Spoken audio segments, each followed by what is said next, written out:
Sud Radio Média, Valérie Expert, Gilles Gansman. Bonjour à toutes et à tous. Bonjour Gilles. Bonjour Valérie. Bonjour Laurent Gérard. Bonjour les amis. Ravi de vous recevoir ce matin. On va parler de votre tournée dans toute la France. Et puis vous êtes à Paris pendant 6 semaines, très exactement. À partir du 27 novembre, vous serez au Casino de Paris. 27 novembre au 4 janvier. Et puis à partir vous y êtes depuis le 18 mai en fait en tournée, c'est ça? Oui, c'est ça. Ouais, vous avez fait toute la France. Oui, bah, pas toutes, non, on distille un petit peu, mais c'est vrai que c'est agréable de retrouver le public. Et vous, oui, vous étiez arrêté pendant combien de temps? Moi, c'était pas de mon fait, on s'est arrêté 2 ans. Moi, je voulais continuer, mais bon, j'avais des fourmis dans les jambes là, puis j'avais hâte de mettre en marche la glande à venin. Parce que ça vaut le coup, ça là. veut dire que des fois, il y a des producteurs qui vous suivent pas, c'est devenu compliqué pour vous produire? Non, c'est qu'il y a beaucoup de monde sur les routes aussi, donc il faut anticiper. Il y a beaucoup le problème de des salles, en fait, c'est spectacles. ça? Oui, c'est disponibilité de salles, mais en anticipant, on peut se débrouiller. En tout cas, je suis ravi de retrouver le public et il se passe quelque chose et je suis vraiment content. Ouais, il y a un accueil. J'ai retrouvé mon jouet. Ah, c'est très bien. On va parler de ce spectacle, des nouvelles voix également. Et vous emmenez tout le décor, parce que pour nos auditeurs qui n'ont pas encore vu le spectacle, vous êtes dans une cuisine, mais une vraie grande cuisine, et tout le décor est emmené en province? Oui, bien sûr. Oui. C'est Stéphanie Jarre qui a fait le décor. Ah, il est magnifique. J'ai des casseroles un peu qui pendent. Donc, quand Sarko arrive, je dis: est-ce que vous pouvez m'enlever ça, s'il vous plaît, quand même, toutes ces casseroles. Et puis, ce qui est incroyable dans votre spectacle, c'est qu'il y a une vraie interactivité. Vous avez un grand écran derrière au-dessus de la cuisine et vous jouez beaucoup avec, et ça donne vraiment je trouve que c'est un des spectacles les plus modernes que j'ai vu avec vous. Non, mais c'est pas ça que je veux dire. Je suis pas très technologique, vous avez raison. Voilà, non, d'habitude c'est un orchestre, c'est. Toujours l'orchestre. Il y a toujours toujours 5 musiciens, ouais. Des pointures, des musiciens 3 étoiles. Voilà. Qui sont en cuisinier. Qui sont habillés en cuisinier. Mais vous comprenez ce que je veux dire? C'est là, il y a une pointe d'interaction. Oui, j'ai pas mal d'amis qui sont intervenus en vidéo. Michel Drucker, il y a Jean Reno, il y a Guy Savoie, les Bodins, Eddy, Michel. Voilà. C'est votre grand copain. Puis on rappelle qu'on vous voit régulièrement. Maintenant, vous faites l'acteur. Vous faites le comédien avec Eddy, qui est franchement, allez le voir sur le replay de France Télévisions, parce que c'était très très réussi. Hein. Ça a cartonné d'ailleurs. Sur un sujet pas facile. Sur un sujet pas facile, d'un père qui est accusé d'inceste avec sa fille. Et de l'avoir tué. Et de l'avoir tué. Et le village se met contre lui. Et puis Monsieur Eddy en curé. Oui, qui est mon seul ami. Qui est votre seul ami. Et on va pas. Et à chaque fois, c'est un carton d'audience. Que ça soit sur France 3 ou sur France 2, à chaque fois que vous êtes dans un téléfilm, il faut noter que ça marche très bien. Il faut se faire rare, faut pas en faire trop. Ouais. Vous allez en faire? Oui, je retourne Noir comme neige là au mois de janvier. Et puis j'en ai un projet avec Pierre Arditi. Ah, génial. Le spectacle, en tout cas, s'appelle Laurent Gérard se met à table. C'est toujours autour de la table. Hein. C'est curieux. C'est là que toutes les décisions se prennent. Absolument. Ma chère Valérie. Ça peut arriver. On va passer au zapping. Sud Radio Média, l'instant zapping. Eh bien, sans eux, il n'y aurait pas de table. On l'a entendu dans le journal, nos agriculteurs sont en colère. Ils manifestent dans toute la France. Dimanche, le 20h de France 2 suivait les préparatifs, Valérie. Les manifestations agricoles se multiplient ces dernières heures contre le traité de libre-échange entre l'Union européenne et le Mercosur, les pays d'Amérique du Sud. À Châteaurenard, ce matin, des agriculteurs des Bouches-du-Rhône ont déversé du fumier devant ce centre des impôts. Un moyen pour eux de dénoncer l'inaction de l'État face à cet accord commercial qu'ils jugent inacceptable. Sur le Mercosur, qui va être signé très prochainement, de dire que nous, on est opposés. Autre mobilisation, même inquiétude dans le Tarn sur ce rond-point à Castres. Ici, les agriculteurs dénoncent la concurrence déloyale qu'impliquerait un tel accord. On est contre le fait que l'agriculture soit une monnaie d'échange pour envoyer des voitures ou des rafales dans ces pays. Et en contrepartie, on nous envoie de la viande bovine, des stocks de miel importants, du soja, qui ne respectent pas nos normes. Oui, c'est l'Europe. Oui. Ouais. Donc Macron dit qu'il est contre cet accord, mais il est un petit peu tout seul. Oui, mais il dépend de Maastricht. Vous les soutenez, vous les comprenez, les agriculteurs? Oui, moi je viens de ce monde. C'est-à-dire mes grands-parents, je viens d'une famille de transporteurs, donc on transportait de l'aliment du bétail, des céréales.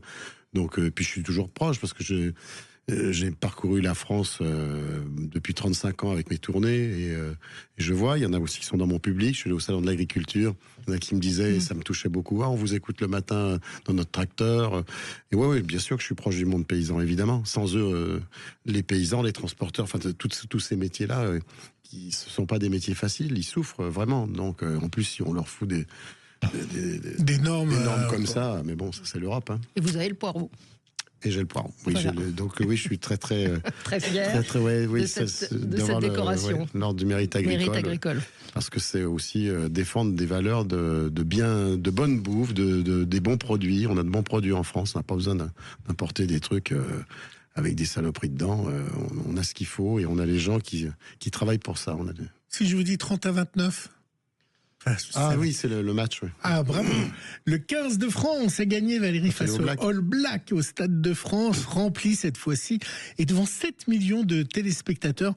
On se le disait hors antenne, avec un match très bien filmé par TF1, avec ce fameux AK. Mais si cette victoire était due à Fabrice Lucchini, mais oui, parce que Fabien Galtier, j'ai évidemment choisi pour vous parce que vous avez souvent imité Fabrice Lucchini, c'est énorme. Alors en fait, Fabien Galtier leur passe des extraits de Fabrice Lucchini pour les encourager.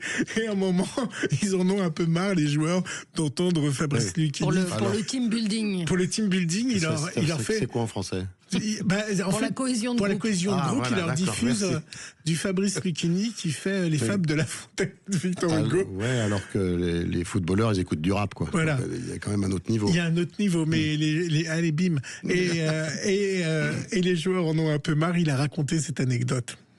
À Monaco, tout d'un coup, quelqu'un dit « Il y a le grand chef du rugby qui aimerait bien te dire bonjour ». Alors je dis « Mais je vais aller le saluer ». Et alors je me lève, il n'était pas comme ça, il était très très rayonnant. Il me dit « Vous savez que certains soirs avant les matchs, je leur mets quelques-uns de vos La Fontaine et quelques-uns de vos Hugo. » Mais je dis « Vous gagnez ou vous perdez après ?» Et il me dit « On peut gagner ». Et je dis « Mais écoutez, puisqu'ils sont là, je peux vous en faire un, parce que moi je suis bouleversé que des sportifs comme ça aiment Victor Hugo. » Alors je dis « Braves gens, prenez... » Et là il y a un black énorme, sublime, qui a dit « Oh non, on la connaît celle-là. » Et il voulait bien de l'art, il voulait bien du Hugo, mais pas 2 fois dans la journée. C'est énorme. C'est énorme, c'est hallucinant. Donc voilà, peut-être ils ont entendu du La Fontaine avant d'affronter... Je commence ce spectacle en faisant Fabrice Lucchini. C'est vrai ? C'est quoi la première phrase ? Brillat Savarin a dit « Les animaux se repaissent, l'homme mange, seul l'homme d'esprit sait manger ». Voilà.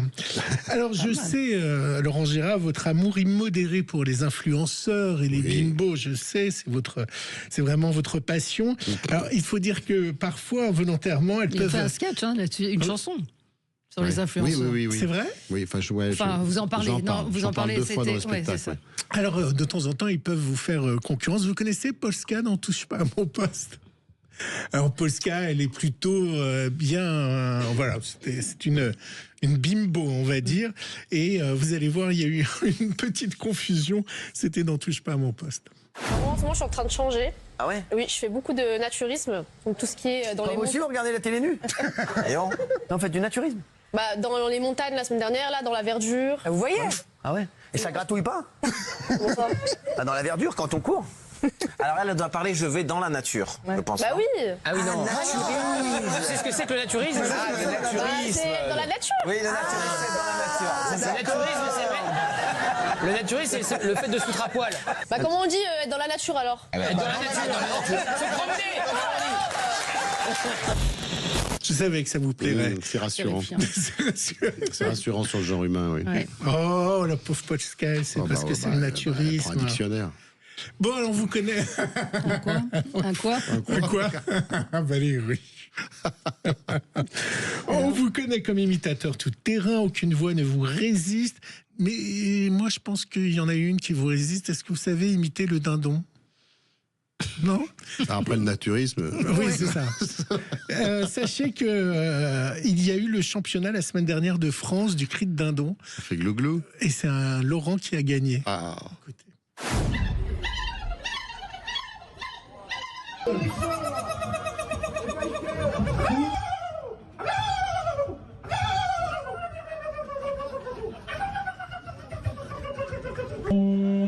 senti un peu de profondeur, quelque chose de puissant chez Laurent?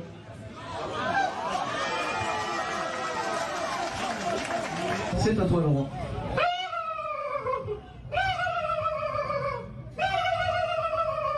On commence bien la semaine, hein. On est vraiment, ça redonne foi en l'humanité, effectivement. Mais vous avez senti la profondeur du gagnant? Il avait une vraie différence avec les premiers sons que je vous ai fait entendre. Non, vous savez pas faire le dindon? Tous les dindons sont pas pareils. Non. Ben voilà, j'ai trouvé une voix que vous ne savez pas faire. Ce soir, je ne sais pas, quand vous étiez enfant, si vous regardiez la télé. Ah oui. C'est vrai? Vous regardiez Cat Size, qui était une série sur France 3, 3 voleuses. Non, c'était pas... Je pense que après, hein, non, oui, c'est pas la génération. Non, moi je regardais le manège enchanté. Ouais. C'est vrai? Ah oui. Oui, c'est autre chose. Tourniquetis, Tournicotard. Les visiteurs du mercredi. Et oui. Avec Brock et Schnock. Alors moi, ça me dit rien du tout non plus, Cat Size. Brock et Schnock, Cat Size, ça vous parle pas? Donc c'est la série qui a été adaptée par TF1, qui a eu un vrai succès la semaine dernière. Et ils ont, pour fidéliser les gens, ils ont gardé le même générique. Enfin, ils l'ont un peu retravaillé.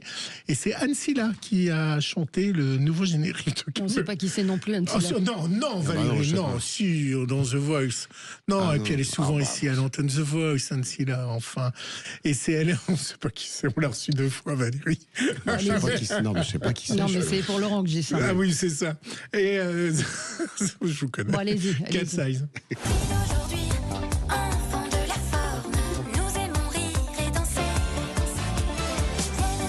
On était obligés.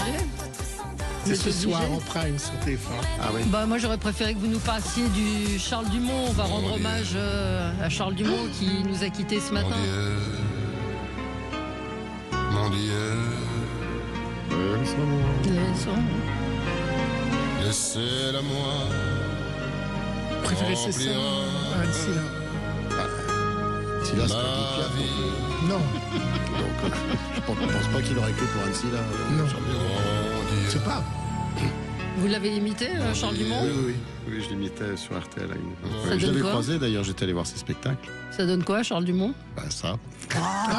Il est casse-pied, il veut jamais. Quand on faut pas lui demander, il faut rien demander. Il est mort, le pauvre, 95 ans, Charles Dumont. Belle vie. Allez, on se retrouve dans un instant avec Laurent Gérard pour parler de son spectacle. Laurent Gérard se met à table. Nos auditeurs sont contents de vous entendre. Ils disent le métier a peur de votre anti-wokisme. Et je pense qu'effectivement, tous ceux qui sont anti-wok seront contents de voir votre spectacle. À tout de suite. Le 10h midi, Sud Radio Média, Valérie Expert, Gilles Gans. Sud Radio Média, l'invité du jour. L'invité du jour, c'est Laurent Gérard. On est ravis de le recevoir. Nos auditeurs aussi, ils vous aiment, ils sont contents de vous avoir et j'espère qu'ils viendront au Casino de Paris du 27 novembre, donc c'est mercredi prochain, jusqu'au 4 janvier. Ça, c'est à Paris, mais vous êtes en tournée dans toute la France. Vous avez déjà bien rodé ce spectacle. Laurent Gérard se met à table avec un décor de restaurant, de cuisine. Il y a des fourneaux, il y a tout. C'est incroyable. Il y a un piano, comme en cuisine. Ouais, exactement. Il y a 2 pianos dessous. Alors, l'interruption, ça vous l'avez dit, il y a eu 2 ans d'interruption et le spectacle est entièrement nouveau. Ben oui, je dis c'est nouvelle recette et plat signature. C'est vrai, il y a des nouvelles cartes et plats signature parce qu'il y a des... il y a des choses qu'on vous réclame, qui sont des cartons. Par exemple, je fais Zitrone, mais je l'ai adapté. Parce qu'on me le réclamait. Ah, vous réclamez Zitrone? Ah oui. Vous dites pas parce que vu ce que vous commentez, ça aurait pu être Stéphane Bern puisque vous commentez la royauté anglaise. Ouais, mais voilà, le sketch avait marqué. Ça me donne l'occasion de parler un peu de la politique internationale, en tout cas avec des invités un peu internationaux. Donc et puis je fais des petits clins d'œil, oui. Patrick Sébastien, voilà, des petites choses pour que les experts, quand Valérie Expert vient, ils sont Patrick Sébastien. Donc moi je veux mon Patrick Sébastien, absolument. Il y a Jack Lang qui est là, Sarkozy et Hollande. Hollande entièrement muet, je le fais comme dans un film muet, je suis un fou des films muets, j'ai vraiment fait avec des panneaux Comme dans les Hollande. films. Voilà, c'est ça. Comme dans les films muets. Oui, et puis surtout, il y a une lumière incroyable. C'est-à-dire que pour avoir vu des extraits, c'est vraiment une lumière où vous êtes en noir et blanc, y compris sur scène.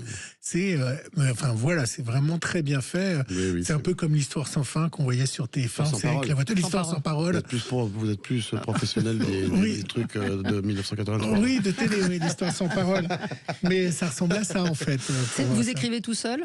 Non, j'ai beaucoup Oui. écrit sur ce spectacle-là, mais non, il y a Régis Maillot, il y a des textes de Régis Maillot, il y a Pascal Fioretto et Stéphane Rose qui sont vos auteurs, mes auteurs à la à la radio.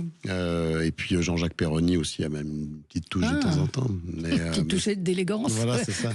C'est vrai que la grosse structure, j'ai faite moi et j'ai eu un petit peu de temps pour le préparer. Alors, J'avais 3 heures au départ. Alors il y a 2 nouvelles Donc, j'ai voix. élagué. Pascal Praud et Xavier Dumoulin. Ouais, et Castaldi et puis non, encore malade. Non, il y en a quelques-unes. Mais c'est pas celle qu'on me réclame le plus. Hein.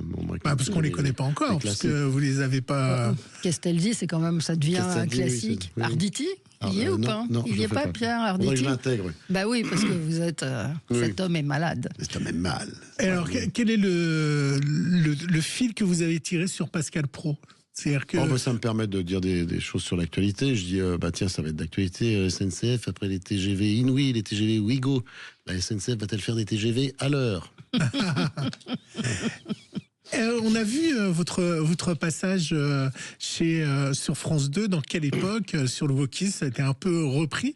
Vous avez été surpris, alors vous ne regardez pas les réseaux sociaux, j'imagine, mais vous avez été surpris de toutes ces reprises, des critiques qu'il y a pu avoir après cette prise de parole? Je ne regarde pas, donc je ne peux pas vous dire, non.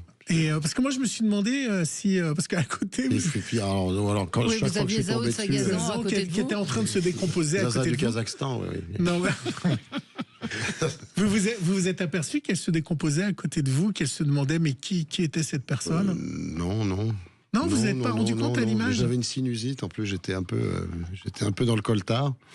Et puis oui, je dis ça, je sais pas. Après, je le dis dans le spectacle, donc je vais pas le redire. Ça sert à rien. Je suis pas là pour. Je suis là pour faire marrer avec ce genre de choses, pas pour dire attends, faut pas être wokiste. Oui, mais c'est une conviction.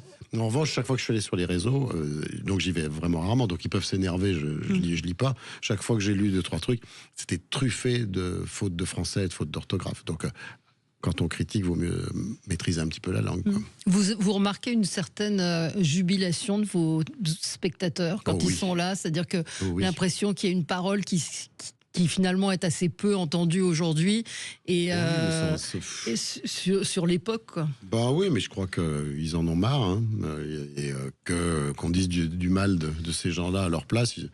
Ils sont plutôt contents, mais moi je suis content parce que je suis en communion avec eux. Et on peut dire des heures. Il faut toujours le dire avec le sourire. Il ne faut jamais arriver en ayant un message à délivrer, en ayant un étendard, en disant attention, il faut penser comme je pense. Non, j'essaye d'équilibrer les vacheries. Il se trouve que notre époque est quand même bien. Non, c'est vrai, mais plus qu'avant, parce que ça fait vous avez fêté vos 50 ans de carrière il y a peu de temps. Mais il ne faut pas aller dans le sens du vent non plus. C'est-à-dire, ça fait pas se priver de dire des vacheries. Mais est-ce que vous êtes aussi libre sur RTL que vous l'êtes sur scène? Le dernier espace de liberté, c'est la scène. Ça, c'est sûr. Mais je suis libre sur RTL. J'ai aucun souci. Sur RTL, on a une grande liberté, on dit ce qu'on veut. Parfois, même les auteurs disent, tu crois qu'on peut le dire? J'ai dit, oui, bien sûr, on va le dire. Si on ne le dit pas nous, personne... Mais ça ne veut pas dire qu'on a la science infuse et qu'on va dire des vérités comme ça. Il y a les chansons qu'on ne peut plus chanter.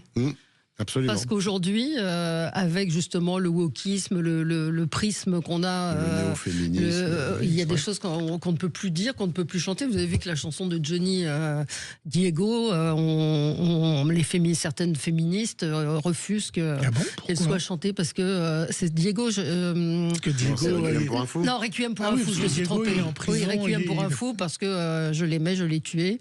Ouais. Et donc là, les chansons qu'on ne peut plus chanter, c'est quoi? Alors, il y a Misogynie à part, Brassens, elle m'emmerde. Il y a Rouvrez les maisons de Jean-Yann. Qu'on dérouille. Il y a... Formidable. Il a fait Mon mal Johnny, j'imagine. Il y a, j'ai fait... il y a Gainsbourg, No Comment. Oui. Je baise, affirmatif. Ça existe, hein, ça bien sûr. Je fais J'aime les filles de Dutronc, parce que... Ça devient dangereux de dire ça maintenant.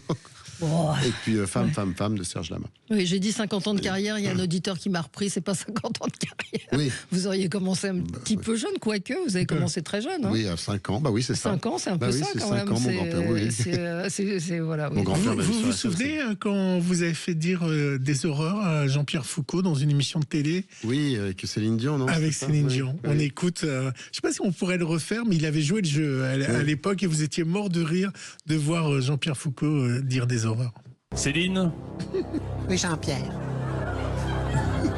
Céline? Oui, Jean-Pierre.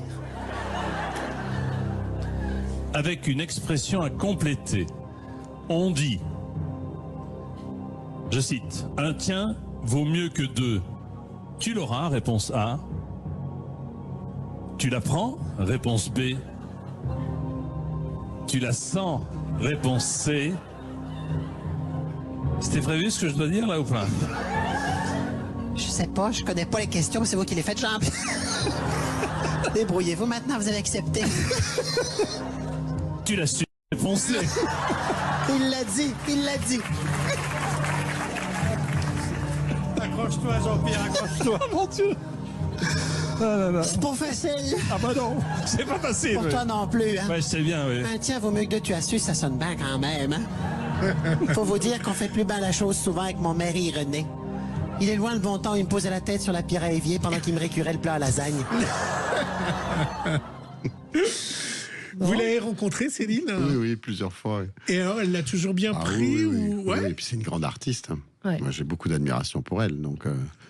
Oui, mais elle le prend bien parce que son mari je René... pense qu'elle ne connaît pas. Oui, elle me connaît pas. Elle m'a dit, j'ai entendu parler de toi, fais ta job. Elle m'a dit. Oui. Fais ta job. Et on va la retrouver ou pas dans ce spectacle? Non, elle n'est pas là. Non, je pense qu'elle est malade. Elle est malade, oui, vous avez envie de... Il y a d'autres sujets que de s'attaquer à des gens. En plus, je crois qu'elle souffre vraiment. Oui, le documentaire ce serait malvenu, je pense. Absolument effarant et effrayant.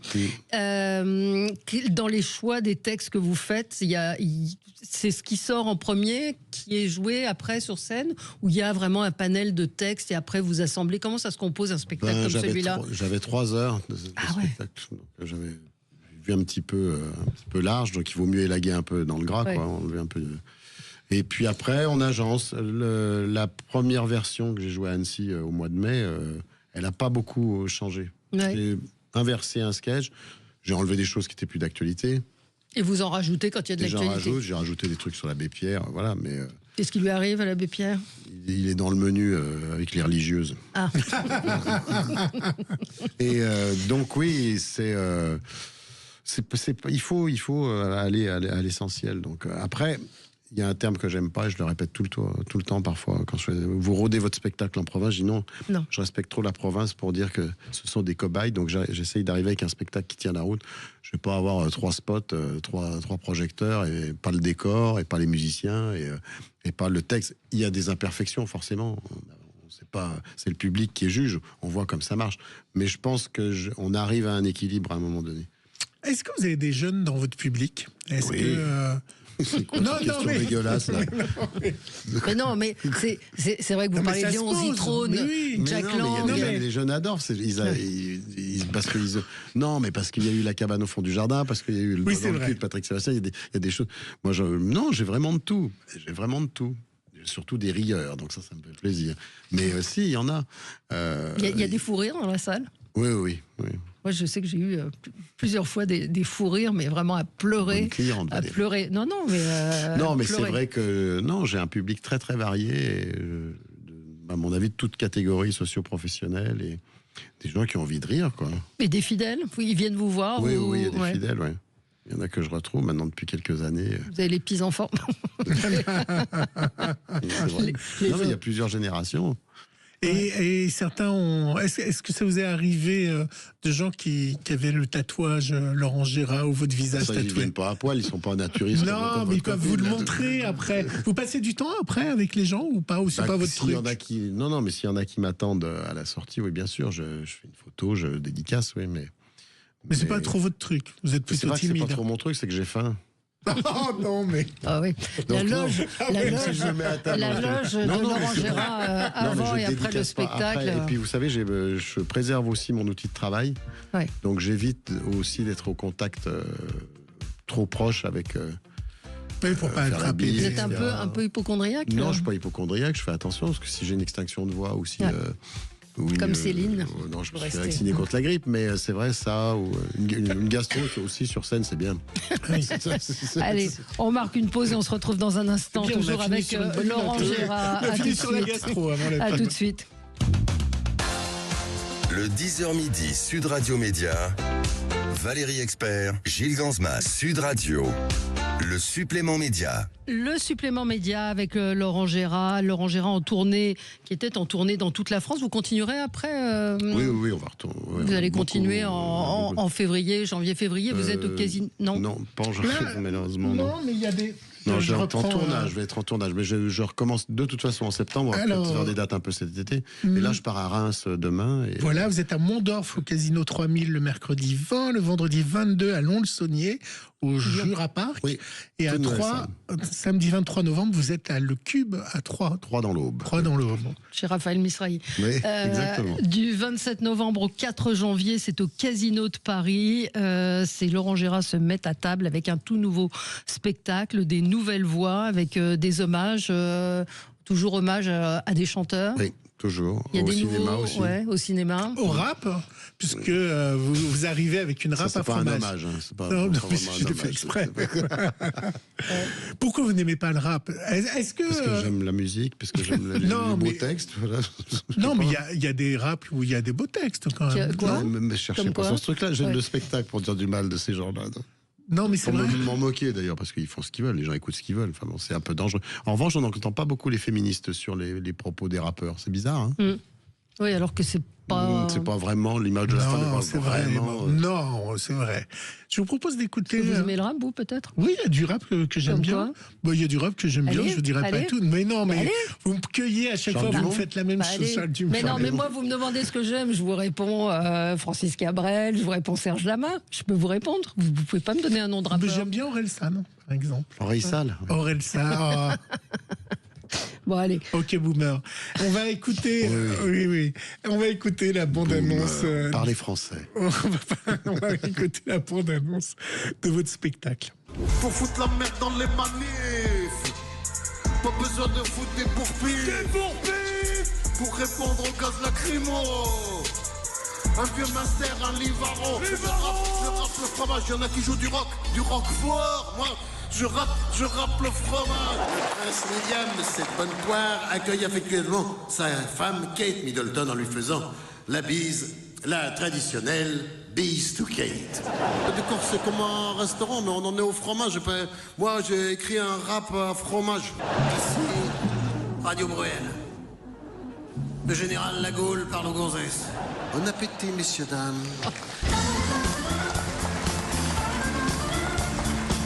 Petit aperçu. Il y en a pour tout le monde. Oui. Des bourpifs pour tout le monde. Oui. Ça va Tout le bien avec monde Patrick déguste. Bruel? Je sais pas. Ah, vous étiez fâché avec Patrick Bruel? Non, il appréciait pas trop ma pense. Non. C'est trop Ça se passe con. bien, chaque fois qu'on se croise. Il vous dit bonjour, il vous fout pas de- il vous fout pas de Oui, coup de poing. mais il n'a pas Et- vu le dernier. Mais il n'a Non, pas vu le il a dernier pas vu le dernier avec la spectacle. Gaule. Mais non, en plus, c'est avantageux, puisqu'on dit que face à la baisse de la démographie, Oui, de le la gouvernement veut- natalité, le réarmement démographique Le est devenu réarmement. la priorité nationale et il veut dresser les couleurs. Alors, est-ce que c'est conçu comme un vrai repas? Il y a une entrée, plat et dessert. Absolument. Donc, et alors, qu'est-ce qu'on a en entrée? Donc, on a Fabrice Lucchini. Enfin, ouais, on a Fabrice Lucchini, après en plat principal, on a Macron. Il y a le rap à fromage, et puis en dessert, après, c'est des hommages. Les hommages et vous avez changé les hommages aussi, vous avez Changé les changé les chansons. chansons. Il y a des nouveaux chanteurs ou pas dans des nouveaux hommages? Non. Non, c'est toujours les Ouais. que vous faites. Donc on a dit de nouvelles voix, Benjamin Castaldi. Ça vous vient comme ça un matin, vous vous levez, vous vous dites Oui. je l'ai et ça vient. Ouais, voilà. Ouais. C'est- C'est ça. C'est ça, c'est comme ça. Mais vous la travaillez pas, ce que je veux dire. Bah, je la travaille dans ma tête. Ouais. Donc après, je la teste avec mes camarades. Et, Et vous écoutez les nouveaux imitateurs Non, pas trop, parce que je veux pas qu'on me reproche de piquer des trucs, donc je dis toujours que je les écoute pas. Ouais. Mais vous les écoutez quand même, non ? Je veux pas être influencé, pardon ? Vous les écoutez quand même, non ? Même pas ? Non. Mais il y en a pas énormément d'ailleurs. Le métier d'imitateur est pas. Il y en a eu beaucoup. Il y en a eu beaucoup qui n'ont pas continué, c'est ça ce que vous êtes en train de dire ? Je sais pas, mais moi, mon métier, c'est la scène depuis le départ. Il faut toujours garder la scène. Oui, mais la télé vous a beaucoup aidé à vous faire connaître. Que ce soit Drucker, la radio aussi. Oui, bien la sûr. radio, la télé, la radio. J'ai la chance de pouvoir être sur ces 3 registres. Oui, mais quand vous étiez chez Drucker, c'était un moment fort le dimanche. Chez Martin aussi. Avec toutes les personnalités. Chez Martin, oui. Mais si, je regardais un siphon fond. Je regardais Katza et non, je regardais un siphon fond. Vous voyez, vous déguisiez et tout ça. Et donc, ouais, c'est vrai que non, mais j'ai bien aimé. Vous avez même prosé à l'époque. Vous imitiez Jacques Chancel quand je bossais pour Ligne de Mire. Ligne de Mire, on était très mal assis. Mais oui, sur les médias. Dans le trou, il fallait descendre. Moi, je bossais pour Ligne de Mire et vous veniez de temps en temps à imiter Jacques Chancel. Véritablement. Voilà, exactement. Les politiques sont compliqués aujourd'hui à imiter. Macron, vous l'avez pas. Si, je l'ai, mais je le fais en spectacle, mais je le fais pas très très long parce que mais alors, il y a un constat, c'est que il a une telle cote de popularité en baisse que même quand on l'imite, la salle siffle. Non, la salle siffle pas. Non, il se marre. Je viens avec machin, la frige, là, le truc ridicule, c'est un clitoris des JO là. Donc il arrive avec ça, donc parce qu'il est tellement content de ses JO. Avec une flamme. J'ai failli vous mettre un son. Vous savez qu'ils font la frige de Noël. Ah bon ? Oui, il y a la frige. C'est quoi la frige de Noël ? C'est la frige, mais comme le Père Noël. Et alors ça, c'est un carton. Ça commence à... J'ai failli mettre le son de la frige de Noël parce que je savais que vous réagisseriez à ça. Réagiriez. Oui. Qu'est-ce que vous voulez ? Vous avez le même tic que Laurent Gérard. Et c'est pour ça que vous vous entendez bien. Oui, ils sortent la frige de Noël. Vous voulez ? Je vous offrirai une frige. Oui, je veux bien une frige de Noël. Ça me plairait. Ça me plairait. Au spectacle avec ça. Voilà, je vais venir. Oui, je vais venir avec la frige de Noël. Je la mettrai sur la tête. Mais non, c'est pas sur la tête. C'est en personnage. En peluche. Ah non, c'est la peluche, frige de Noël. Ça se vend beaucoup en ce moment. Il y a beaucoup de commandes. Vous rendez toujours, à chaque fois que je vous ai vu dans les interviews, vous parlez de votre fille, ça a changé votre vie, Célestine, cette petite fille. Je lui achèterai pas une frige de Noël. Non, vous lui achèterez pas ça. Des choses plus jolies, je pense. Elle va venir vous voir à Paris en spectacle. Quand elle va revenir avec du rap et tout, un rappeur à la maison, vous allez être content. Arrêtez. Vous imaginez. Elle a un peu le temps. Quand elle va venir. Mais elle va venir vous voir, elle connaît, elle comprend ce que vous faites, elle a 4 ans aujourd'hui. Elle a l'oreille musicale, donc je suis content. Elle aime bien venir chanter. Elle comprend pas trop pourquoi elle vient pas avec moi carrément sur scène, donc elle vient aux répétitions. Mais là, elle va assister au spectacle parce que je vais jouer à 18h le 29 décembre, le jour de mon anniversaire, donc elle sera là. Et je pense. Mais elle comprend ? Non, elle comprend pas vraiment. Je fais des petits clins d'œil, donc je lui fais la cabane au fond du jardin parce qu'elle la connaît. Et puis elle connaît aussi. Elle connaît certaines chansons. Il faut que vous fassiez ma singer, elle serait contente de vous voir dans une peluche. Ça sera bien. Vous avez de bonnes idées, vous. Vous la proposez ou pas ? On vous propose des trucs un peu incongrus comme ça ? Non, pas Danse avec les stars. Non, je pense qu'on n'ose même pas venir. Non, je pense qu'ils osent même pas. Ils osent même pas. Je le dis en présence de Catherine Batner, en attaché de presse. Je pense qu'ils ne l'ont même pas proposé. De toute façon, elle leur a dit non. Mais vous regardez quoi à la télé ? Des documentaires, chasse et pêche, des films noirs et blancs, des westerns ? Je regarde Arte, parce qu'en plus, il y a de... Très bonne série, très bonne fiction, très bon film. Des bons films, des bons documentaires.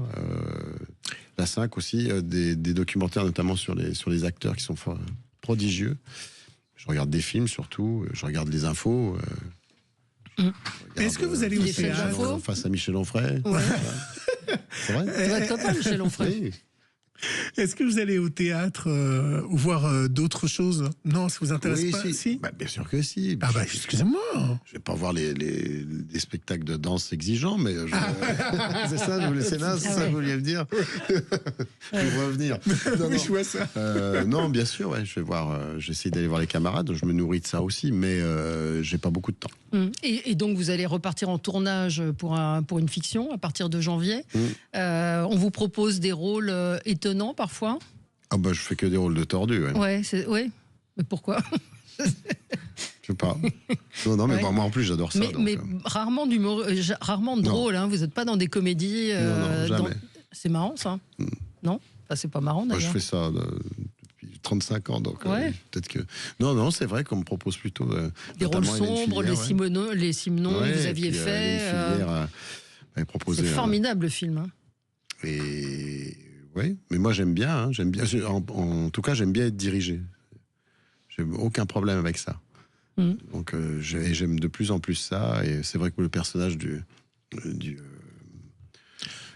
Suisse, flic suisse, il est odieux. Après, non, ce que je veux faire avec Pierre Arditi sera un peu plus léger, mais je vais demander quand même qu'ils assombrissent un peu le personnage. Le spectacle, c'est vous qui avez fait la mise en scène, vous n'avez pas de metteur en scène? Non. Pourquoi? Parce que vous aimez bien être dirigé? Au cinéma, mais sur scène, vous voulez contrôler? Je sais quand il faut aller à droite, quand il faut aller à gauche, quand il faut poser le micro. C'est peut-être autre chose, la mise en scène. Oui, mais... vous pensez que les autres... Mais je travaille comme un artisan, je travaille avec mon régisseur, je travaille avec mes éclairagistes, mon ingénieur du son, je travaille comme ça depuis des années, et je me suis rendu compte que une mise en scène par rapport à ça... Et puis ils viennent une fois et après ils touchent un pourcentage. Ils viennent 2-3 fois. Donc, non, mais c'est vrai. Ouais. Non, mais c'est pas. Moi, je m'en fous. C'est pas. Mais je préfère le faire moi. Et vous écrivez à la main, papier, crayon. Ouais, ça c'est le petit artisan qui. Non, on a fait un spectacle artisanal. On a essayé de retrouver ce qu'on aimait faire. Et le public est là et très réceptif. Les politiques viennent vous voir. Je sais que Nicolas Sarkozy est venu. Jack Lang, il vient tout le temps. Oui, et pas François Hollande. François Hollande, non. Emmanuel Macron était venu. Non plus. Et Emmanuel Macron? Il était venu quand il était à Bercy. Peut-être qu'il reviendra. Le même soir que Jack Lang, d'ailleurs. Et que Gérard Larcher. C'était compliqué à un moment sur RTL, durant la campagne présidentielle, vous faisiez des imitations devant les hommes politiques. Ça change les choses ou pas vraiment? Ça met une petite pression, mais c'est aussi assez grisant. C'est-à-dire de pouvoir se moquer de devoir. En revanche, on n'est pas allé... c'est-à-dire qu'on n'était pas là pour dire du mal et les mettre mal à l'aise. On a fait quelque chose d'assez léger. Ce sont des invités politiques. Ils ont eu assez de questions avant des journalistes pour les déstabiliser. Nous, on n'avait pas quelque chose à faire avec eux. On était là pour faire marrer avec eux, éventuellement les imiter, éventuellement dire des choses, mais... c'est pas mon exercice mais vous n'imitez pas les fistes? Les fistes, la France insoumise. J'ai eu peur. Non, pas dans ce sens-là. J'ai compris ce que vous avez compris. Non, si, Mélenchon, mais je le fais pas sur scène. Non. Vous faites pas Mélenchon? Pas sur scène, mais je le fais à la radio. On va venir vous voir, en tout cas, au Casino de Paris du 27 novembre au 4 janvier. Et puis, en tournée encore pendant quelques jours. C'est physique, hein. Il y a une hygiène de vie particulière quand on est en spectacle comme ça? Oui, bœuf bourguignon, charcuterie, non, je fais attention quand même. C'est vrai? Oui. Je fais attention. Je fais attention, en tout cas le midi, mais après, après le spectacle, j'ai faim quand même. Oui. Après le spectacle, j'ai faim. La loge de Laurent Gérard, c'est quelque chose, je peux vous dire. C'est vrai, il y a quoi dedans? Mais dites-moi. Un petit peu de saucisson, un petit peu de saucisson, un petit peu de... Voilà. L'agriculture quand on est dans la loge. Ouais. Merci d'être passé par Sud Radio ce matin, Laurent Gérard. C'est déjà fini. On viendra donc vous voir. Merci à vous. Et on se retrouve dans un instant, nous, pour commenter l'actualité de façon sérieuse. À tout de suite. Sud Radio, votre attention est notre plus belle récompense.